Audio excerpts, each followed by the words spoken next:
राधे राधे दोस्तों, श्री बांके बिहारी की कृपा आप पर और आपके समस्त परिवार पर सदा बनी रहे। प्राचीन समय की बात है। भारत में एक राजा राज करता था। वह बड़ा प्रतापी और दानी था। वह नित्य प्रति मंदिर में भगवत दर्शन करने जाता था और ब्राह्मण और गुरु की सेवा किया करता था। उसके द्वार से कोई भी याचक निराश होकर नहीं लौटता था। वह प्रत्येक गुरुवार को व्रत रखता, कथा पढ़ता व सुनता था और पूजन करता था। हर दिन वह गरीबों की सहायता करता था, परंतु ये सब बातें उसकी रानी को अच्छी नहीं लगती थी। वह न व्रत करती थी, न किसी को एक भी पैसा दान में देती थी। वह राजा से भी ऐसा करने को मना किया करती थी। एक समय की बात है कि राजा शिकार खेलने वन को चले गए। घर पर रानी और दासी थी। उस समय गुरु बृहस्पति साधु का रूप धारण कर राजा के दरवाजे पर भिक्षा मांगने आए। साधु ने रानी से भिक्षा मांगी तो वे कहने लगी कि हे साधु महाराज, मैं तो इस दान और पुण्य से तंग आ गई हूँ। इस कार्य के लिए तो मेरे पतिदेव भी बहुत हैं। आप ऐसी कृपा करें कि सारा धन नष्ट हो जाए तथा मैं आराम से रह सकूं। साधु रूपी बृहस्पति देव ने कहा, हे देवी, तुम बड़ी विचित्र हो। संतान और धन से तो कोई दुखी नहीं होता, इसको सभी चाहते हैं। पापी भी पुत्र और धन की इच्छा करता है। अगर तुम्हारे पास धन अधिक है तो भूखे मनुष्यों को भोजन कराओ, प्याऊ लगवाओ, ब्राह्मणों को दान दो, धर्मशालाएं बनवाओ, कुआं, तालाब, बावड़ी, बाग, बगीचे आदि का निर्माण कराओ और निर्धनों की कुंवारी कन्या का विवाह कराओ। साथ ही यज्ञ आदि भी किया करो। इस प्रकार के कर्मों से आपके कुल का और आपका नाम परलोक में भी सार्थक होगा एवं तुम्हें स्वर्ग की प्राप्ति होगी। परंतु रानी साधु की बातों से खुश नहीं हुई। उसने कहा, हे साधु महाराज, मुझे ऐसी धन की आवश्यकता नहीं है जिसको मैं अन्य लोगों को दान देती फिरूं तथा जिसको रखने और संभालने में ही मेरा सारा समय नष्ट हो जाए। साधु ने कहा, हे देवी, यदि तुम्हारी ऐसी इच्छा है तो जैसा मैं तुमको बताता हूँ तुम वैसा ही करना। बृहस्पतिवार के दिन घर आंगन को गोबर से लीपना, अपने केशों को पीली मिट्टी से धोना, केशों को धोते समय स्नान करना, राजा से कहना वे हजामत बनवाएं, भोजन में मांस मदिरा खाना, कपड़े धोबी के धुलने देना। इस प्रकार 7 बृहस्पतिवार करने से तुम्हारा सब धन नष्ट हो जाएगा। यह कहकर साधु महाराज रूपी बृहस्पति देव अंतर ध्यान हो गए। रानी ने साधु के कहने के अनुसार 7 बृहस्पति तक वैसा ही करने का विचार किया। साधु के बताए के अनुसार कार्य करते हुए केवल 3 बृहस्पतिवार ही बीत पाए थे कि उनकी समस्त धन संपत्ति नष्ट हो गई। भोजन के लिए भी दोनों समय परिवार तरसने लगा तथा सांसारिक भोगों से दुखी रहने लगा। तब राजा रानी से कहने लगा कि हे रानी, तुम यहाँ पर रहो, मैं दूसरे देश को जाता हूँ, क्योंकि यहाँ पर मुझे सभी मनुष्य जानते हैं, इसलिए मैं यहाँ पर कोई काम नहीं कर सकता। अब मैं परदेश जा रहा हूँ, वहाँ कोई काम धंधा करूंगा, शायद हमारे भाग बदल जाएं। ऐसा कहकर राजा परदेश चला गया। वह जंगल से लकड़ी काट कर लाता, शहर में बेचता। इस तरह वह जीवन यापन करने लगा। इधर राजा के बिना रानी और दासियां दुखी रहने लगी। किसी दिन भोजन मिलता, किसी दिन जल पीकर रह जाती। एक समय रानी और दासियों को 7 दिन बिना भोजन के व्यतीत करने पड़े। तो रानी ने अपनी दासी से कहा, हे दासी, यहाँ पास ही नगर में मेरी बहन रहती है, वह बड़ी धनवान है, तो उसके पास जा और वहां से 5 सेर बेजर मांग के ले आ, जिससे कुछ समय के लिए गुजारा हो जाएगा। दासी रानी की बहन के पास गई। रानी की बहन उस समय पूजा कर रही थी। बृहस्पतिवार का दिन था। दासी ने रानी की बहन से कहा, हे रानी, मुझको आपकी बहन ने भेजा है, मुझे 5 सेर बेजर दे दो। दासी ने ये बात अनेक बार कही, परंतु रानी की बहन ने कोई भी उत्तर नहीं दिया, क्योंकि उस समय बृहस्पतिवार की कथा सुन रही थी। जब दासी को रानी की बहन से कोई उत्तर नहीं मिला तो वह बहुत दुखी हुई और उसे क्रोध भी आया। वह लौटकर रानी से बोली, हे रानी, आपकी बहन तो बहुत घमंडी है, वह छोटे लोगों से बात तक भी नहीं करती। मैंने उससे कहा तो उसने कोई उत्तर नहीं दिया, मैं वापस चली आई। रानी बोली, हे दासी, इसमें उसका कोई दोष नहीं है। जब बुरे दिन आते हैं तो कोई सहारा नहीं देता। अच्छे बुरे का पता विपत्ति में ही लगता है। जो ईश्वर की इच्छा होगी वही होगा। ये सब हमारे भाग का ही दोष है। उधर रानी की बहन ने सोचा कि मेरी बहन की दासी आई थी, परंतु मैं उससे नहीं बोली। इससे वे बहुत दुखी हुई होगी। अतः कथा को सुन विष्णु भगवान का पूजन समाप्त कर वह अपनी बहन के घर आई और कहने लगी, हे बहन, मैं बृहस्पतिवार का व्रत कर रही थी। तुम्हारी दासी हमारे घर गई थी, परंतु जब तक कथा होती है, जब तक हम लोग न उठते हैं और न बोलते हैं, इसलिए मैं नहीं बोली। कहो, दासी क्यों गई थी? रानी बोली, बहन, हमारे यहाँ अनाज नहीं था।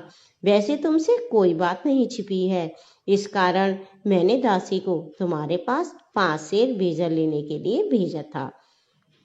रानी की बहन बोली, बहन देखो, बृहस्पति भगवान सबकी मनोकामना पूर्ण करते हैं। देखो, तुम्हारे घर में भी अनाज रखा हो। ये सुन दासी घर के अंदर गई तो वहां उसे एक घड़ा भेजर का भरा मिल गया। उसे बड़ी हैरानी हुई, किंतु उसने एक एक बर्तन देख लिया था। उसके बाहर आकर रानी को बताया। दासी अपनी रानी से कहने लगी, हे रानी, देखो, वैसे हमको अन्न नहीं मिलता तो हम रोज ही व्रत करते हैं। अगर इनसे व्रत की विधि पूछ ली जाए तो हम भी व्रत किया दासी के कहने पर रानी ने अपनी बहन से बृहस्पतिवार व्रत के बारे में पूछा।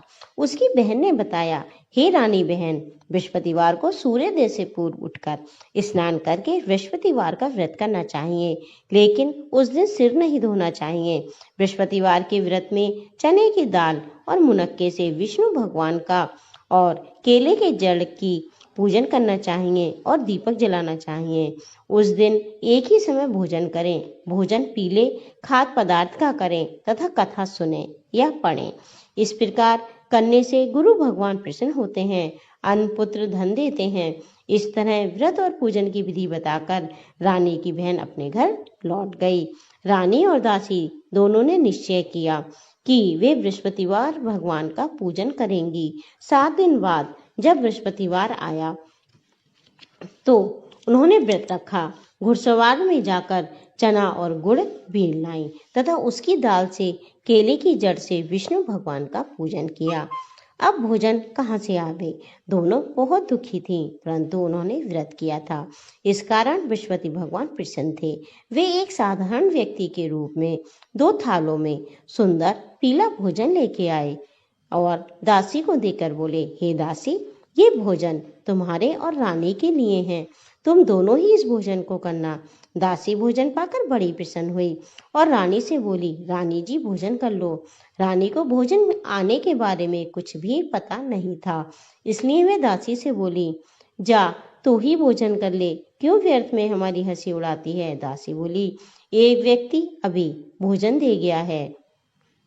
रानी बोली, वह भोजन तेरे लिए ही दे गया है, तू ही भोजन कर।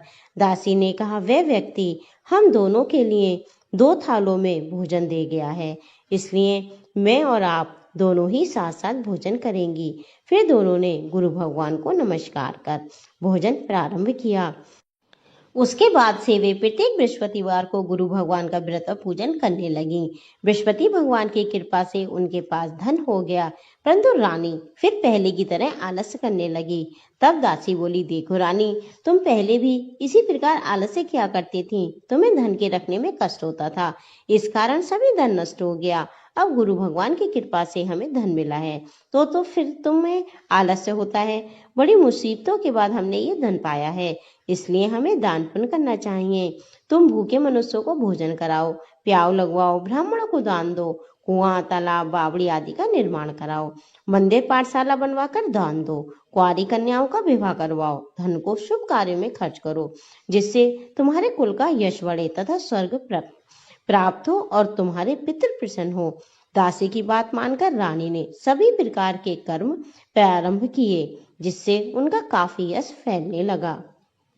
एक दिन रानी और दासी आपस में विचार करने लगी कि न जाने राजा किस दशा में होंगे, उनकी कोई खोज खबर नहीं है। गुरु भगवान से उन्होंने प्रार्थना की। भगवान ने रात्रि में राजा को सपने में कहा, हे राजा, उठ, तेरी रानी तुझको याद करती है, अपने देश को लौट जा।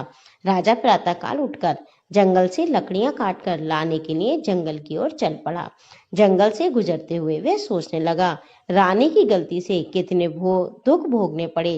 राजपाट छोड़कर उसे जंगल में आकर रहना पड़ा। जंगल से लकड़ियां काटकर उन्हें बेचकर गुजारा करना पड़ा।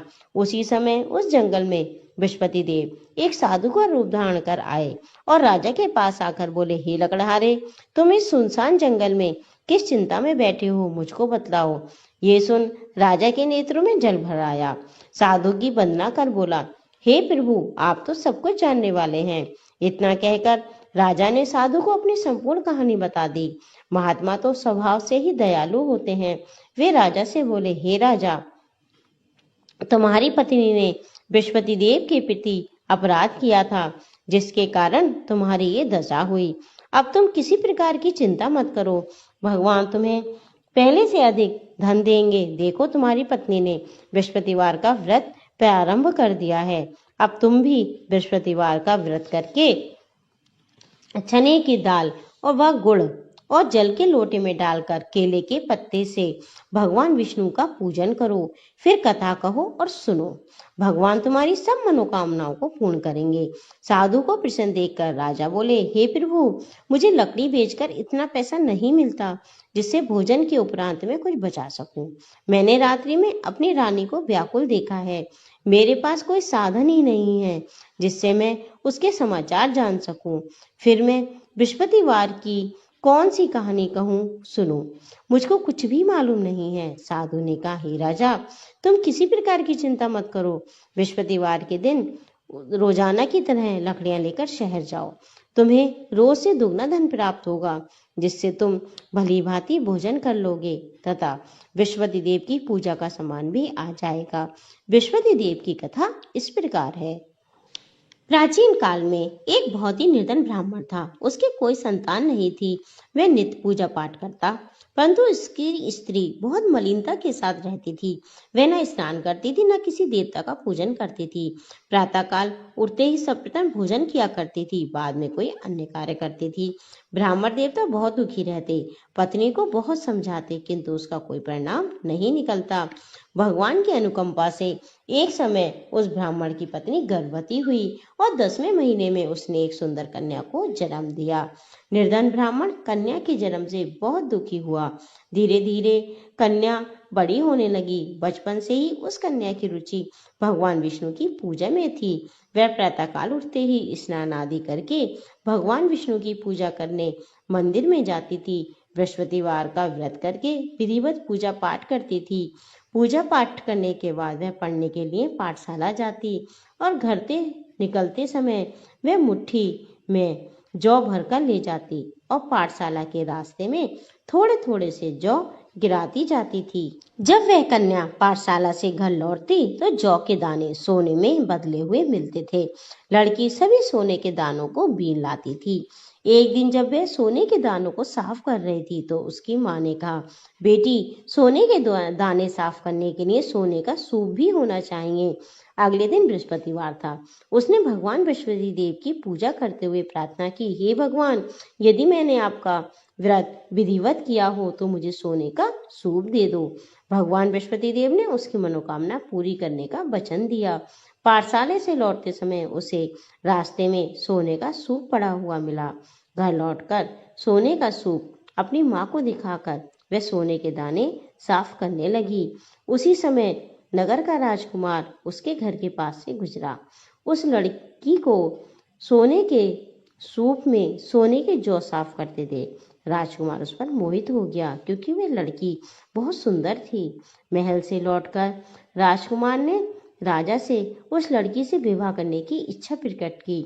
तो राजा ने ब्राह्मण को महल में बुलाकर राजकुमार से उसकी लड़की के विवाह की बात कही। ब्राह्मण तैयार हो गया। धूमधाम से उस लड़की का विवाह राजकुमार के साथ हो गया। दुल्हन बनकर ब्राह्मण की लड़की महल चली गई। लड़की के चले जाने से ब्राह्मण फिर निर्धन हो गया। उसे कई कई दिन भोजन भी नहीं मिलता था। बहुत दुखी होकर ब्राह्मण एक दिन अपनी लड़की के पास गया। अपने पिता से निर्धनता का समाचार सुनकर उसे बहुत सा धन देकर पिता को विदा किया। उस धन से ब्राह्मण का कुछ दिन तो आराम से गुजर गए, लेकिन जल्दी फिर भूखों मरने जैसी हालत हो गई। ब्राह्मण अपनी लड़की से धन लेने के लिए फिर महल में पहुंचा। लड़की ने पिता की बुरी हालत देखकर कहा, पिताजी, आखिर आप कब तक मुझसे धन लेकर जीवन यापन करेंगे? आप कोई ऐसा उपाय क्यों नहीं करते जिससे आपका घर धन संपत्ति से भर जाए? ब्राह्मण ने कहा, मैंने तेरी माँ को बहुत समझाया, पर उसकी समझ में कुछ भी नहीं आता है। उसका फूहड़पन नष्ट हो तो घर की निर्धनता दूर हो। तब कुछ सोचकर लड़की ने पिता से कहा, पिताजी, आप कुछ दिनों के लिए माँ को मेरे पास छोड़ जाओ। तब कुछ सोचकर ब्राह्मण पत्नी को लड़की के पास महल में छोड़ आया। लड़की ने अपनी माँ से बहुत समझाया, लेकिन उसकी समझ में कुछ भी नहीं आया। उसने बहुत बार अपनी माँ से कहा, माँ, आप प्रातः काल उठकर स्नान आदि करके भगवान बृहस्पति देव यानी विष्णु भगवान की पूजा किया कीजिए। पूजा करने से तुम्हारी निर्धनता दूर हो जाएगी। लेकिन उसकी माँ ने उसकी एक भी बात नहीं मानी। तब लड़की को बहुत गुस्सा आया। लड़की ने अपनी माँ को एक कमरे में बंद कर दिया। सूर्योदय के समय माँ को उठाकर जबरदस्ती स्नान कराया। फिर मंदिर ले जाकर भगवान बृहस्पतिदेव की पूजा कराई। कुछ दिनों तक ऐसा करने से माँ की बुद्धि में परिवर्तन हुआ और वह स्वयं बृहस्पतिवार का व्रत रखने लगी। उसके व्रत रखने से ब्राह्मण के घर भगवान विष्णु की अनुकंपा से धन की वर्षा होने लगी। दोनों पति पत्नी धन संपत्ति पाकर आनंद पूर्वक जीवन यापन करते हुए विष्णु धाम को चले गए। लकड़हारा बने राजा ने उन साधु से भगवान बृहस्पति देव की कथा सुनकर बृहस्पतिवार का व्रत करके भगवान विष्णु की पूजा की। उस दिन से उनके सभी कलेश दूर हो गए। लेकिन अगले बृहस्पति को कामकाज से अधिक व्यस्त होने के कारण उसने भगवान बृहस्पति देव जी का व्रत नहीं किया। बृहस्पति देव लकड़हारे से क्रोधित हो गए और उसे भूल की सजा दी। उस दिन नगर के राजा ने नगर में ये घोषणा कराकर सबको सूचित किया कि प्रत्येक व्यक्ति मेरे महल में भोजन करने आए। जो नहीं आएगा उसे अपराधी मानकर भारी दंड दिया जाएगा। लकड़हारे बने राजा ने उस नगर के राजा की घोषणा तो सुनी, लेकिन जंगल से लकड़ी काट कर लाने में उन्हें बेचने में उसे देर हो गई। इस कारण वे महल में देर से भोजन करने के लिए समय पर महल में भोजन करने के लिए नहीं जा सका। अतः राजा के सैनिक लकड़हारे को पकड़कर महल में ले गए। राजा ने उसे महल के एक कक्ष में बैठाकर भोजन कराया। उस कक्ष में एक खूंटी पर रानी का सोने का हार लटका हुआ था। लकड़हारा अकेला उस कक्ष में भोजन कर रहा था। तभी उसने एक आश्चर्यजनक घटना घटती देखी। देखते ही देखते वह खूंटी हार को निगल गई। थोड़ी देर के बाद राजा ने हार को गायब देखा तो लकड़हारे को कारावास में डलवा दिया। लकड़हारा मनी मन अपने भाग्य को कोसने लगा। तभी उसे जंगल में मिले साधु का स्मरण हो आया। थोड़ी देर में भगवान बृहस्पति देव सन्यासी के रूप में उसके सामने प्रकट हुए और कहा, हे लकड़हारे, तूने भगवान बृहस्पति देव की पूजा नहीं की, इस कारण तुझे ये कष्ट हुआ है। लेकिन अब चिंता मत करो। बृहस्पतिवार के दिन कारागार के दरवाजे पर तुम्हें कुछ पैसे पड़े मिलेंगे। उन पैसों से भगवान बृहस्पति देव का व्रत करके उनकी पूजा करोगे तो तुम्हारे सभी कष्ट दूर हो जाएंगे। बृहस्पतिवार के दिन दरवाजे पर पड़े पैसों से चने और गुड़ मंगाकर लकड़हारे ने बृहस्पतिवार की कथा कही तो भगवान बृहस्पति देव ने प्रसन्न होकर उस नगर के राजा को स्वप्न में लकड़हारे को कारागार से मुक्त करने को कहा। सुबह राजा ने अपने कक्ष में आकर देखा तो खूंटी पर रानी का हाथ टंगा हुआ था। राजा ने लकड़हारे को मुक्त कर दिया और उसे धन और आभूषण देकर विदा किया। लकड़हारा बना राजा अब उस नगर से चलकर अपने नगर में पहुंचा तो उस नगर में कुएं, धर्मशालाएं, बाग बगीचे देखकर बहुत प्रसन्न हुआ। राजा ने किसी से पूछा, ये कुएं और धर्मशालाएं किसके हैं, किसने बनवाए हैं? तब सबने बताया कि ये रानी और दासी ने बनवाए हैं। अब जब राजा महल में पहुंचा तो रानी ने उसका भव्य स्वागत किया। राजा ने निश्चय किया, सप्ताह में एक बार तो सभी बृहस्पतिवार का व्रत और पूजन करते हैं, परंतु मैं प्रतिदिन व्रत किया करूंगा तथा दिन में 3 बार कथा खा करूंगा। अब राजा हर समय दुशाले में चने की दाल बांधे रखता था और दिन में 3 बार बृहस्पति देव की कथा कहता। कुछ दिनों के बाद राजा को अपनी बहन की याद आई। एक दिन घोड़े पर सवार होकर राजा अपनी बहन से मिलने चल दिए। तभी राजा नगर के बाहर पहुंचे ही थे कि उन्होंने कुछ लोगों को एक शव ले जाते हुए देखा। राजा को स्मरण हो आया कि आज उसने किसी को बृहस्पतिवार के व्रत की कथा नहीं सुनाई है। राजा ने उन लोगों को रोककर कहा, भाइयों, आप शव को ले जाने से पहले मुझसे बृहस्पतिवार की कथा सुन ले। लोगों ने राजा पर क्रोधित होते हुए कहा, तुम पागल तो नहीं हो? लेकिन कुछ बड़े बूढ़ों ने कहा, अच्छा भाई, साथ में चलते चलते तुम अपनी कथा भी सुना लो। राजा ने चलते हुए आधी कथा ही सुनाई थी कि सब हिलने लगा। राजा के पूरी कथा सुनाते ही सब उठकर बैठ गया। लोगों ने हैरानी से दांतों तले उंगली दबाई और अगली बृहस्पतिवार से भगवान बृहस्पतिवार का व्रत करने तथा कथा सुनने का निश्चय कर लिया। अब घोड़े पर सवार होकर राजा चलते हुए एक किसान के पास पहुंचे। किसान अपने खेत में हल चला रहा था। राजा ने कहा, अरे भाई, मुझसे बृहस्पतिवार की कथा सुन लो। किसान झुंझलाकर बोला, अरे भाई, देख नहीं रहे हो, जितनी देर में मैं तुम्हारी कथा सुनूंगा उतनी देर में तो मैं पूरे खेत में हल चला लूंगा। राजा निराश होकर चलने लगे।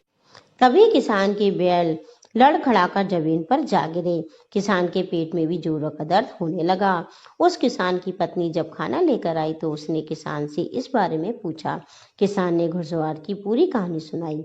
किसान की पत्नी दौड़ती हुई राजा के पास पहुंचकर हाथ जोड़कर बोली, भैया, मैं तुम्हारी कथा सुनने को तैयार हूँ। राजा ने उसके खेत पर पहुंचकर बृहस्पतिवार की कथा सुनाई। तभी बैल उठ खड़े हुए। किसान के पेट का दर्द भी तुरंत ठीक हो गया। राजा अपनी बहन के घर पहुंचा तो उसकी बहुत आवभगत हुई। अगले दिन सुबह उठकर राजा ने देखा घर के सभी लोग भोजन कर रहे हैं। किसी भूखे को बृहस्पतिवार की कथा सुनाए बिना राजा भोजन नहीं करते थे। उसने बहन से कहा, बहन, क्या घर में ऐसा कोई व्यक्ति है जिसने अभी तक भोजन ना किया हो?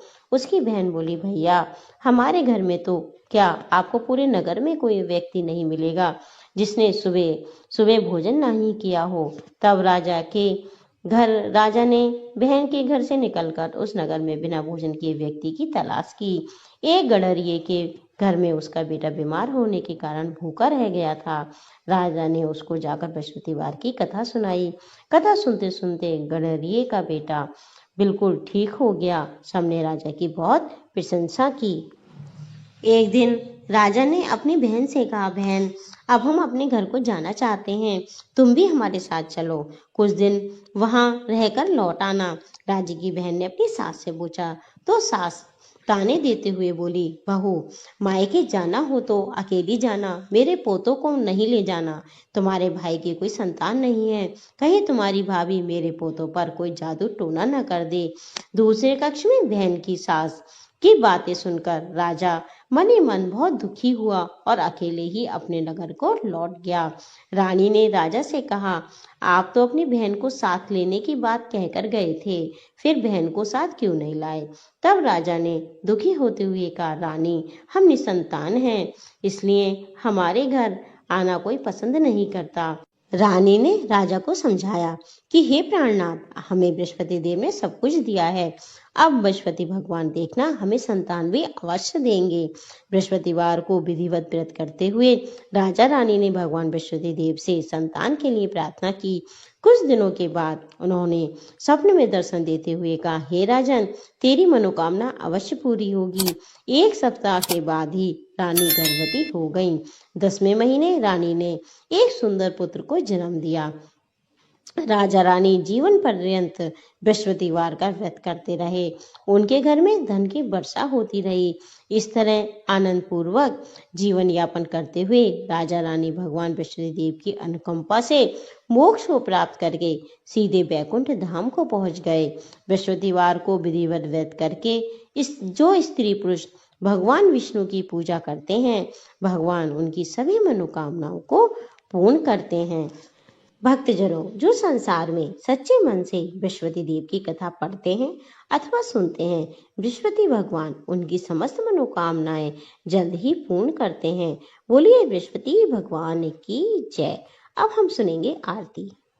ओम जय बृहस्पति देवा, स्वामी जय बृहस्पति देवा। छिन छिन भोग लगाओ, कदली फल मेवा। ओम जय बृहस्पति देवा।